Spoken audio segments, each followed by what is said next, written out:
Presiden Prabowo Subianto menyatakan Indonesia dan Peru sepakat bersama-sama negara lainnya membantu mewujudkan solusi dua negara Palestina sehingga diharapkan kekerasan yang selama ini dialami rakyat Palestina dapat berakhir.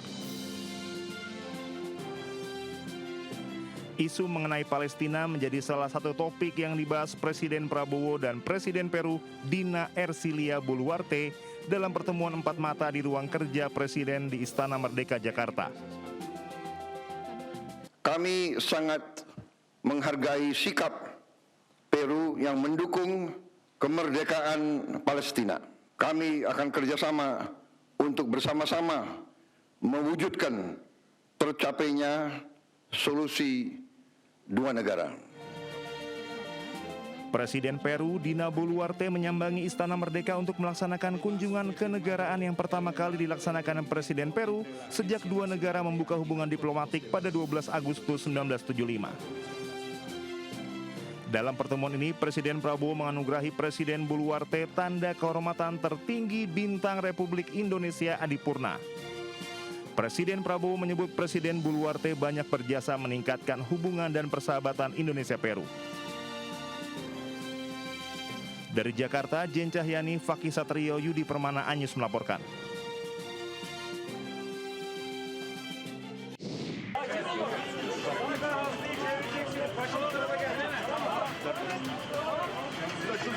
Evakuasi korban selamat akibat gempa Turki 6,1 magnitudo berlangsung dramatis. Petugas dibantu warga bahu-membahu mengevakuasi korban dari bawah reruntuhan gedung di Sindirgi, Turki bagian barat. Otoritas bencana Turki, AFAD, melaporkan setidaknya 1 orang tewas dan puluhan lainnya mengalami luka akibat gempa yang mengguncang pada Minggu malam waktu setempat. Selain Sindirgi, guncangan gempa juga dirasakan di kota Izmir hingga Istanbul. Total ada 16 bangunan yang runtuh akibat gempa ini. Sementara korban gempa yang mengalami luka dilaporkan sebanyak 29 orang dan saat ini telah dirawat di rumah sakit.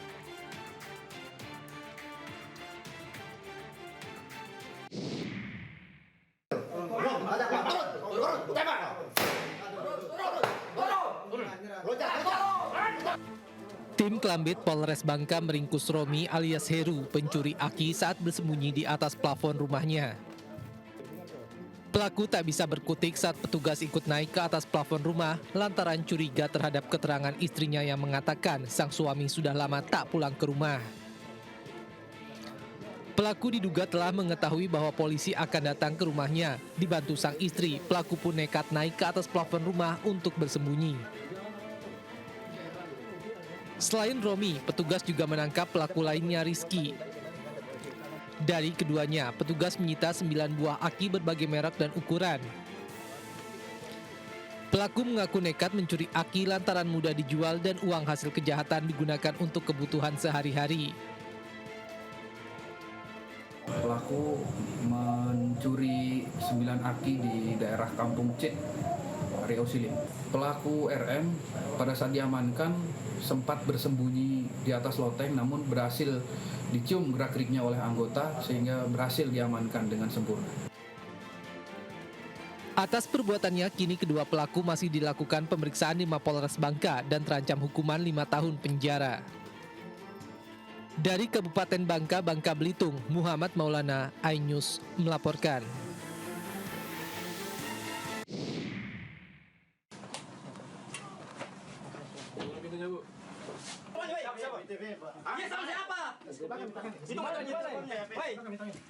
Tim Resmo Polda Sulsel menangkap seorang residivis spesialis pencurian dengan modus pecah kaca mobil di perumahan sekitar Kecamatan Palangka, Kabupaten Goa, Sulawesi Selatan. Sebelumnya, dalam rekaman CCTV, pelaku yang beraksi bersama rekannya memecahkan kaca mobil korban yang sedang terparkir. Pelaku kemudian mengambil uang sebesar 43 juta rupiah yang disimpan korban di dekat kemudi. Di rumah pelaku, polisi juga temukan sejumlah barang bukti seperti senjata tajam yang digunakan pelaku untuk mengancam korban. Dari hasil pemeriksaan, pelaku ternyata sudah berkali-kali melakukan aksinya. Pelaku menargetkan korban yang baru saja menarik uang di ATM atau bank. Yang bersangkutan sudah melihat calon korban ini mengambil sejumlah uang, kemudian dibuntuti dalam posisi dan kesempatan yang ada. pelaku menunggu mobilnya berhenti atau memberhentikan. Kemudian dipecahkan jendela mobil tersebut dan diambil sejumlah uang yang diambil, ditarik korban di bank dan ATM tersebut. Selain di Makassar, pelaku diketahui juga beraksi di Tangerang. Polisi kini juga memburu rekan pelaku yang identitasnya sudah teridentifikasi. Dari Makassar, Sulawesi Selatan, Muhammad Nurboni, Anyus melaporkan.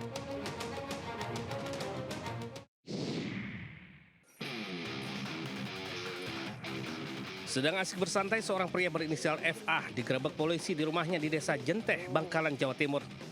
Pelaku sempat berontak saat hendak diborgol petugas. Sebelumnya, FA dilaporkan temannya karena mencuri sepeda motor.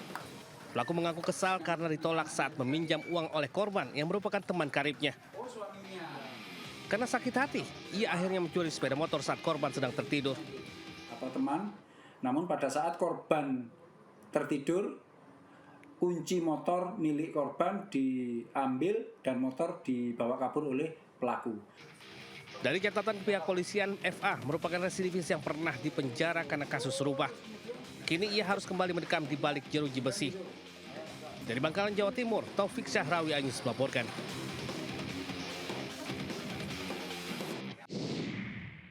Pendidikan, tapi cara ke anak, tapi masalah ke anak, kasar anak. Degeken. Anak benar. Istri, Benar.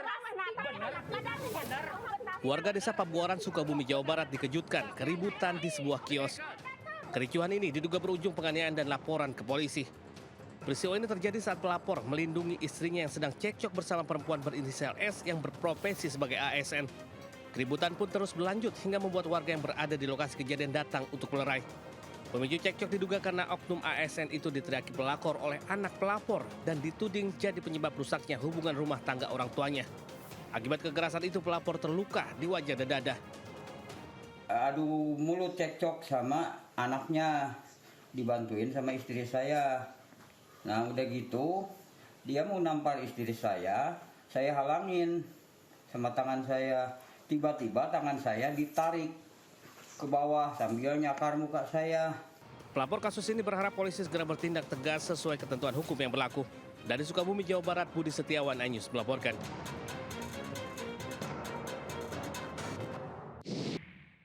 NKRI sebagai seorang tentara, tolong saya mohon Bapak, tolong saya bersujud Bapak. Tolong Bapak, tolong Bu, saya butuh keadilan Bapak. Tolong jangan ada fitnah-fitnah lagi Bapak. Tolong anak saya sudah meninggal Bapak.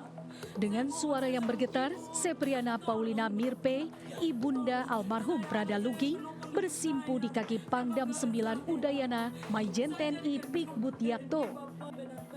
Dirinya memohon kepada Pangdam agar para pelaku yang telah membunuh putranya dihukum sesuai dengan perbuatan mereka.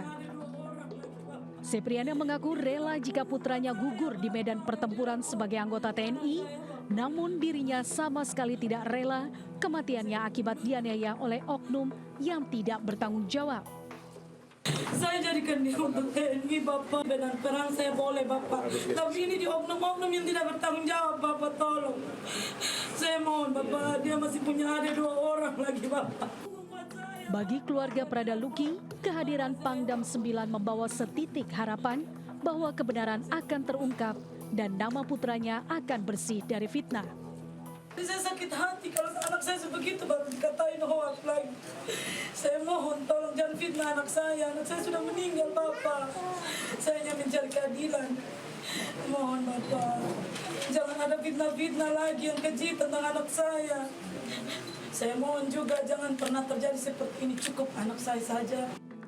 Menanggapi permintaan Ibu Prada Luki, Pangdam 9 Udayana Maijen TNI Pik Butyakto mengatakan akan mengawal langsung proses hukum yang sedang berlangsung. Dari Kupang, Nusa Tenggara Timur, Eman Suni, iNews melaporkan.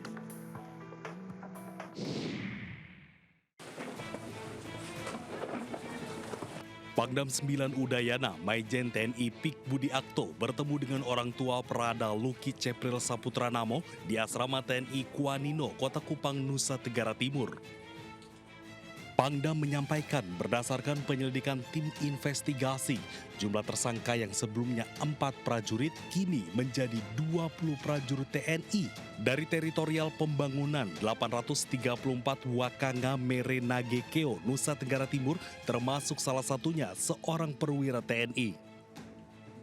Menurutnya, TNI akan memproses kasus ini secara transparan dan mengedepankan keadilan bagi Prada Luki Cepril Saputra Namo tanpa pandang bulu. Tim investigasi terus melakukan penyelidikan, semua tersangka telah ditahan untuk menjalani pemeriksaan lanjutan. Seluruhnya 20 tersangka yang sudah ditahan dan kemudian akan ditindaklanjuti dengan pemeriksaan selanjutnya. Di antara 20 itu apakah ada perwira, Jenderal? Ada 1 orang perwira. Oke. Boleh tahu inisialnya, Jenderal? Nanti oleh penyidik yang akan menyampaikan. Dan selanjutnya proses ini sedang berlangsung dan saya secepatnya akan melaporkan pada pimpinan. Diketahui kasus tewasnya Prada Luki Namo di tangan seniornya membuat keluarga terpukul, terlebih korban baru 2 bulan bertugas sebagai tentara. Dari Kupang, Nusa Tenggara Timur, Eman Suni Ayus melaporkan.